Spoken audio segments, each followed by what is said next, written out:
একটা ছেলে কি সুন্দর, 18 বছর, 20 বছর, 25 বছর, এরকম তাগড়া একটা জওয়ান, তার ভিতরে এতটুকু বুঝ নাই যে আমি যে একটা মানুষ, আমার কি করা উচিত।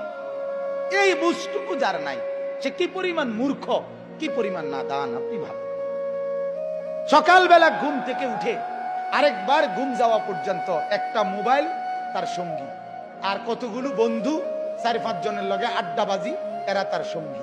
এরার লগে একবার খারাইয়া মুতে, একবার বৈশা মুতে, একবার মোবাইল চায়, একবার নর্তকী দেখে, একবার নাচ দেখে, একবার কানের মধ্যে ইয়ারফোন লাগাইয়া গান শুনে, একবার মাইয়া দেখলে এটার পিছে পিছে হাঁটে, আরেকবার বেডি দেখলে এটার পিছে পিছে হাঁটে, একবার অসভ্য কথাবার্তা একজন আরেকজনের মধ্যে আলাপ সালাপ করে, আবার কতক্ষণ গেমস খেলে, আবার কতক্ষণ কি আপনার এই মোটরসাইকেল ফাইলে মোটরসাইকেল চালায়।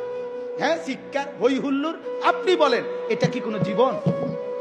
বেটা তুই বল, বেটা বাপ তুমি বলো না, তোমার বিবেক তোমাকে কি বলে? এটা কি একটা মানুষের জীবন হইতে পারে? বিনোদন বুঝি মানুষের 24 ঘন্টার, মানুষের জীবনের 24 ঘন্টা বুঝি ফুর্তিতে কাটে। হ্যাঁ, বিনোদন বুঝি একটা মানুষের সারাক্ষণের কাম।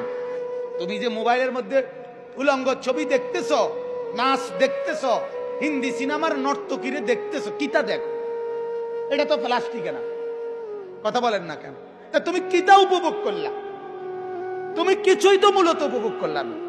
যে মায়ের পিছনে তুমি প্রেম করো, আরে কি উপভোগ করলা তুমি? হুদা পয়সা না খরচ যার তোমার, তোমার কতগুলো টাকা ছাড়া আর কি যাইতে আছে? তোমার শরীরের যৌবনটা নষ্ট হওয়া ছাড়া আর কি হচ্ছে লাভ? আপনি বলেন। কিন্তু কে বুঝাবে? বেকুবের বুদ্ধি কম থাকে। আমি সবসময় বলি, জালেমের বুদ্ধি কম থাকে, নাফরমানের বুদ্ধি কম থাকে। কথা মনে রাখবেন, এটা পাপীর কি থাকে? বুদ্ধি। পাপীর বুদ্ধি কম। আপনি যদি বলেন ওই কাফের বেঈমানরা কত যন্ত্রপাতি বানাচ্ছে, হ্যাঁ, তাদের বুদ্ধি কম না? এগুলো কোনো বুদ্ধির কিছু না। এটা মালিক আল্লাহ কোরআনে স্পষ্ট আছে, আমি পৃথিবীতে যখন যেই জিনিসটি যখন যেই মুহূর্তে বানাবো, এটা আমি আমার কোনো না কোনো বান্দার মাথাতে আমি এটার ফর্মুলা ঢেলে দেই, সে এটা করতে থাকে। কথা বুঝছেন কিনা? আপনি নয়তো যে বেটা ট্রাক বানাইছে, তারে আপনি মোবাইলটা বানাইতেন কোন? খেতে কমায় পারি না, কাফারস টাকা তুই এত বড় ট্রাক বানাইতে এলে তুইটা বানাইতে পারছ, এটা তো ছোট। কথা বলেন না কেন? না না, এটা ছোট বড় লইয়া কথা না। আল্লাহ তাআলার ফয়সালা এটা, যাকে দিয়ে আল্লাহ যেই কাজটা করার। ঠিক কিনা বলেন না কেন? হ্যাঁ, আমি আমার জীবনে একবার আমাদের কুমিল্লা, কিছুদিন আগে কুমিল্লা আমাদের ইজতেমা হয়েছিল, দাওয়াত তাবলীগের ইজতেমা হয়েছিল। তখন ওইখানে আমরা মাদ্রাসা থেকে গিয়ে গিয়ে মাটি কাটছে ছাত্র ওস্তাদরা। আমি 3টা কোপ দিছি, মাটির কোপ, মানে কোদাল দিয়া আমি কাটতে গেছি, হুইয়ে গেছি। আমি বুঝি না এটা আমার বলতো। কথা বুঝছেন কিনা? অথচ আরেক লোক দিনের পর দিন কি সুন্দরে 2 কোপে 3 কোপে এত বড় চাকা কি সুন্দর উঠায় ফেলে। ঠিক কিনা বলেন না কেন?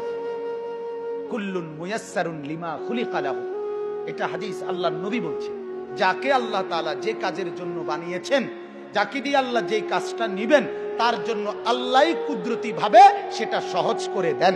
সুবহান।